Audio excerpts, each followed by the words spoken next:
Hey guys, in this video I will show you how you can deactivate Facebook account.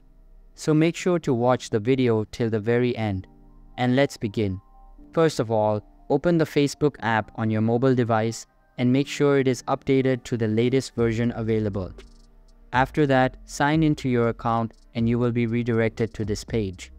Here, tap on the three lines at the top right corner of your screen and a new page will load up.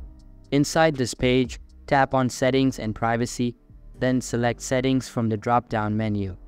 Once you are inside Settings, tap on this See More in Account Center embed and the Account Center will open up.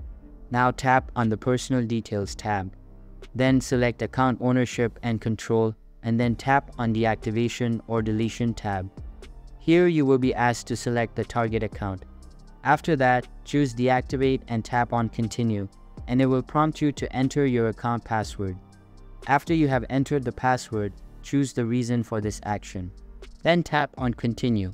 Again, tap on Continue and then tap on Deactivate Account button to proceed with it. So that's basically how you can deactivate Facebook account. So that's all for this video. Hope you liked the video. Thanks.